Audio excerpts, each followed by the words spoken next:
കാസർകോട്ടെ global trade solution കമ്പനിയിലെ നിക്ഷേപ തട്ടിപ്പിനെതിരെ വഞ്ചിതരായവർ നിയമ നടപടിക്കൊരുങ്ങുന്നു. 300-ലേറെ കോടി രൂപയുടെ തട്ടിപ്പ് നടത്തിയ കമ്പനിയുടെ മാനേജിംഗ് ഡയറക്ടർ CV സാദിഖിനെ രാഷ്ട്രീയ ലോബിയും പോലീസും സംരക്ഷിക്കുകയാണെന്നും തട്ടിപ്പിനിരയായവർ ആരോപിച്ചു. വളരെ വേദനയോടുകൂടിയാണ് ഞങ്ങളിവിടെ ഒരു സമരപരിപാടിക്ക് രൂപം നൽകിയിരിക്കുന്നത്. കേരളം കണ്ട ഏറ്റവും വലിയ തട്ടിപ്പുകാരനായ CV സാദിഖിനെയും അദ്ദേഹത്തിൻ്റെ ഭാര്യ ഖദീജ നൗഫിയെയും അതുപോലെ തന്നെ വേറൊരു ഡയറക്ടറും കൂടിയായ എറണാകുളം സ്വദേശി തമ്മനം സ്വദേശിയായ VA അബ്ദുൽ നാസർ എന്ന് പറയുന്ന നൌഷാദും അതുപോലെ കാസർഗോഡ് തൃക്കരിപ്പൂര് മണിത്തൊടി ഉഷ സന്തോഷ് കുമാറിനെയും പോലീസ് ഉടൻ അറസ്റ്റ് ചെയ്ത് കേരളക്കരയാകമാനം 200-250 കോടി രൂപയോളം നഷ്ടപ്പെട്ട് തിരിച്ച് വീട്ടിൽ പോകാൻ കഴിയാത്ത കുറേ നിക്ഷേപകർ മാത്രമാണ് ഇവിടെ എത്തിയിരിക്കുന്നത്. ഇതൊരു തുടക്കം മാത്രമാണ്. ഞങ്ങളിപ്പോൾ CA ഓഫീസിലേക്ക് മാർച്ച് തുടങ്ങുകയാണ്. ഇന്നലെ പ്രസ് ക്ലബ് മീറ്റ് വിളിച്ചിരുന്നുവെങ്കിൽ തന്നെ എല്ലാ പത്രമാധ്യമങ്ങളും വന്നിരുന്നു. പക്ഷേ പല പത്രമാധ്യമങ്ങളും ഞങ്ങൾ പറഞ്ഞ പല കാര്യങ്ങളും വെളിപ്പെടുത്താൻ മടിക്കുന്നു. എന്തുകൊണ്ടാണെന്ന് ഞങ്ങൾക്ക് അറിയുന്നില്ല. ഇത് മുഴുവൻ വെളിപ്പെടുത്തിക്കൊണ്ട് ഇതിൻ്റെ പുറകിൽ ചെറുക്കുള അബ്ദുള്ള അതുപോലെ തന്നെ PT ഉഷ തുടങ്ങിയ പല വ്യക്തികളെയും മുന്നിൽ കാണിച്ചുകൊണ്ടാണ് ഞങ്ങളുടെ സ്കൂളിൻ്റെ പേരിലും അതുപോലെ ദുബായിൽ അദ്ദേഹത്തിൻ്റെ ബിസിനസ് സ്ഥാപനത്തിൻ്റെ പേരിലും പൈസ വാങ്ങിച്ചത്.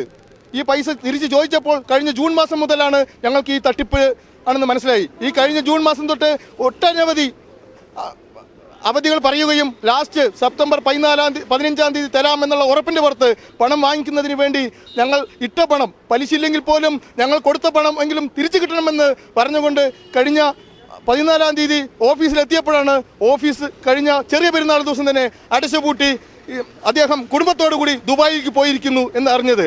കേരളത്തിലെ മറ്റ് ഏത് പത്രമാധ്യമങ്ങളും അവരുടെ ധർമ്മത്തിൽ നിന്നുകൊണ്ട് ഈ കേരളത്തിൽ ബുദ്ധിമുട്ടുന്ന ഈ കുടുംബങ്ങളെ രക്ഷിച്ചുകൊണ്ട് ഞങ്ങളെല്ലാവർക്കും നല്ല രീതിയിലുള്ള നീതി തരണമെന്നും ഇത് അറിയാത്ത ഒരു സ്ഥാപനങ്ങളുമില്ല.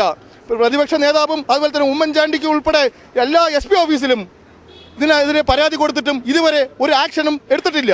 എന്തായാലും ഇനി ഒരു ആക്ഷൻ ഉണ്ടാകുന്നത് വരെ ഞങ്ങൾ ഈ സമരം തുടരുമെന്ന് ഉറക്കെ പ്രഖ്യാപിച്ചുകൊണ്ട് ഈ ധർണ ഉദ്ഘാടനം ചെയ്തതായി പ്രഖ്യാപിക്കുന്നു. കാസർഗോഡ് ആസ്ഥാനമായ ഗ്ലോബൽ ട്രേഡ് സൊല്യൂഷൻ കമ്പനിയിൽ നിക്ഷേപിച്ചവർക്ക് പണമോ ലാഭവിഹിതമോ തിരിച്ചു കൊടുക്കാത്തതിനെതിരെ വഞ്ചിതരായവരുടെ നേതൃത്വത്തിൽ രൂപീകരിച്ച ആക്ഷൻ കമ്മിറ്റിയാണ് നിയമ നടപടികളിലേക്ക് കടക്കുന്നത്. 6000-ൽ പരം പേരിൽ നിന്നായി 300-ലേറെ കോടി രൂപയുടെ തട്ടിപ്പാണ് ഗ്ലോബൽ ട്രേഡ് സൊല്യൂഷൻ എന്ന കമ്പനിയുടെ മാനേജിംഗ് ഡയറക്ടർ CV സാദിഖ് നടത്തിയതെന്ന് നിക്ഷേപകർ പറഞ്ഞു. ഡയറക്ടർമാരായ നൌഷാദ് എന്ന അബ്ദുൽ നാസർ, ഉഷ സന്തോഷ്, ഖദീജത്ത് നൌഷ എന്നിവർ ചേർന്ന് നടത്തിയതാണ് കമ്പനി. നൌഷാദും ഉഷയും ചേർന്ന് പാലക്കാട് ജില്ലയിലെ വിവിധ പ്രദേശങ്ങളിൽ നിന്നായി നിർധനരായ സ്ത്രീകൾ ഉൾപ്പെടെയുള്ളവരിൽ നിന്നായി 2009 മുതൽ 2011 വരെ കാലയളവിൽ 8 കോടിയോളം പിരിച്ചെടുത്തിട്ടുണ്ടെന്നാണ് ആരോപണം. പണം നിക്ഷേപിച്ചവർക്ക് ആദ്യ മാസങ്ങളിൽ ലാഭവിഹിതം ബാങ്ക് വഴി നിക്ഷേപകരുടെ അക്കൗണ്ടിലെത്തിയിരുന്നു. പിന്നീട് ലാഭവിഹിതം കിട്ടാതെ വന്നപ്പോൾ കമ്പനിയിൽ നേരിട്ടെത്തി അന്വേഷിച്ചപ്പോഴാണ് ഓരോ തീയതി പറഞ്ഞ് ഒഴിഞ്ഞുമാറിയതെന്നും ഇവർ പറഞ്ഞു. എന്നാൽ പറഞ്ഞ തീയതി കഴിഞ്ഞതോടെ കബളിക്കപ്പെട്ടുവെന്ന് മനസ്സിലാക്കിയപ്പോൾ കമ്പനിയുടെ മാനേജിംഗ് ഡയറക്ടറുടെ ചാലയിലെ വീട്ടിലെത്തുകയായിരുന്നുവെന്നും എന്നാൽ വീടിപ്പോൾ പൂട്ടിയിരിക്കുകയാണെന്നും നിക്ഷേപകർ പറയുന്നു. പോലീസിൽ പരാതി നൽകിയിട്ടും ആവശ്യമായ സഹകരണം അവരുടെ ഭാഗത്തു നിന്നുണ്ടാകുന്നില്ല. പോലീസ് സാദിഖിനെ അറസ്റ്റ് ചെയ്യാൻ വിസമ്മതിക്കുകയാണ്. രാഷ്ട്രീയ ലോബി സാദിഖിനെ സംരക്ഷിക്കുന്നതാണ് ഇതിന് കാരണമെന്നും നിക്ഷേപകർ ആരോപിക്കുന്നു. ആക്ഷൻ കമ്മിറ്റിയുടെ നേതൃത്വത്തിൽ കാസർഗോഡ് നഗരത്തിൽ സാദിഖിനെ അറസ്റ്റ് ചെയ്ത് അന്വേഷണം ഊർജിതപ്പെടുത്തണമെന്നാവശ്യപ്പെട്ട് പ്രകടനം നടത്തി. ആക്ഷൻ കമ്മിറ്റി ഭാരവാഹികളായ K Kumar Nenmara, P Rajesh, MV Varghese, Mohan Raj, Fernandez, Raja Mysore, Pushpalatha Palakkad, Leni Solomon എന്നിവർ പ്രകടനത്തിൽ പങ്കെടുത്തു.